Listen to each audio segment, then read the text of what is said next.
She is the Senior Vice President and Head of Sustainability at the Tenor Group. Let me say a little bit more.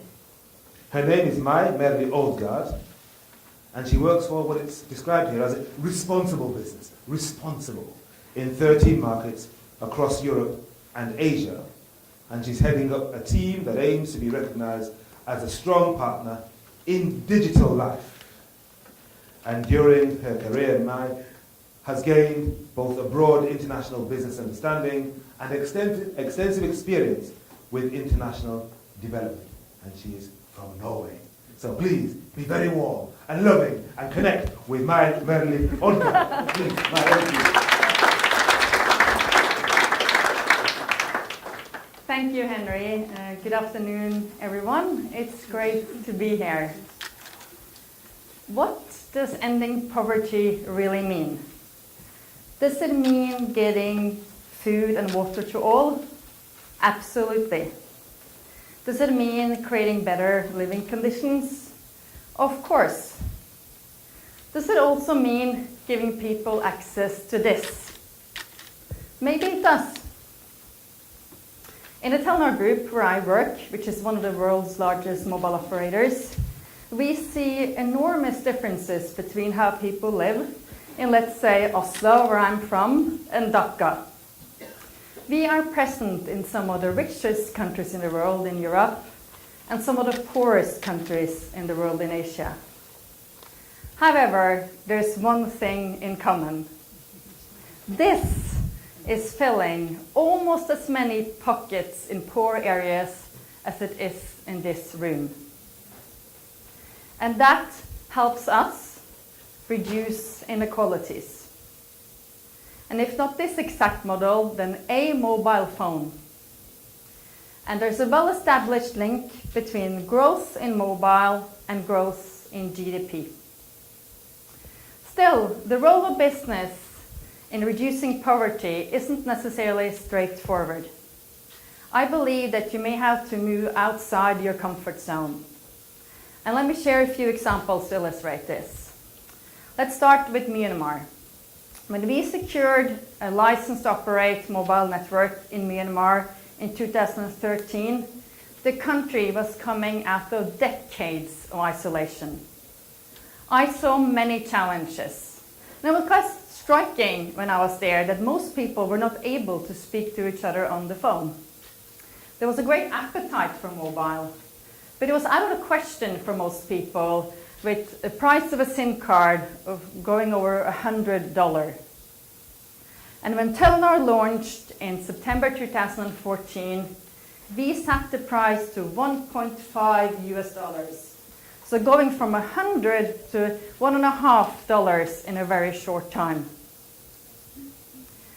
And since then, our focus has been to roll out a good mobile network, which will soon reach almost every city, town, and village in Myanmar, and deliver affordable products for the average man on the street. And connectivity has much more to offer beyond letting people speak on the phone. We deliver services that supports development.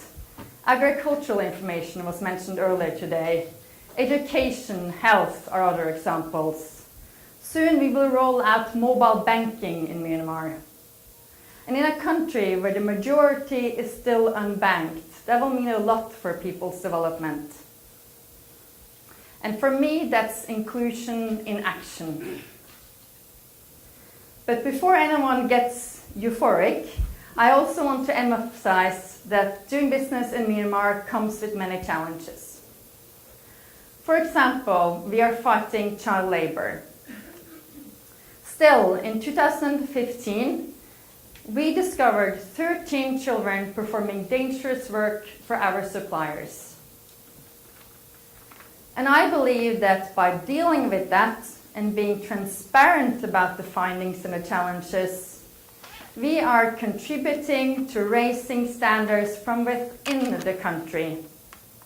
And that also helps on the journey towards ending poverty. So, political instability, child labor, low prices, is it worth it? In Myanmar, we are already delivering operational profits. And that is generating shared value, and that's inclusion in action. And I'm privileged to sit on the board of Tenor Myanmar, and when I was there just a couple of months ago, it was amazing to see the change that the country has undergone. And in just 20 months, Tenor went from 0 to 15 million customers. And today we're reaching almost 50% of the population with mobile and internet. Another kind of poverty, if you like, is not being able to access mobile or the internet. And what if you're not allowed to do so simply because you're a woman? Let's go to India, where still there's a lot of stigma attached to a woman owning a phone. And women are in fact 36% less likely to have a phone than a man. Like Korea, who's 19 years old, and her father isn't willing to let her have a phone, let alone work. And we're trying to do something about that problem. And we developed an innovative concept with 2 paired SIMs, one for the woman and one for the man in the household. And whenever the woman's SIM is topped up, the man will earn a bonus. And this has been a great commercial success as well as a social success in terms of removing cultural barriers. And Ria thinks that this is making women in her village more independent. And she says that maybe this is a first step towards a larger social change. And let me round off by saying this: taking a close look at how your business can create change might well be one of the key tools to ending poverty and deliver on the Sustainable Development Goals. I will at least do my part through connectivity and mobile, and I will make the global goals my local business. Thank you very much.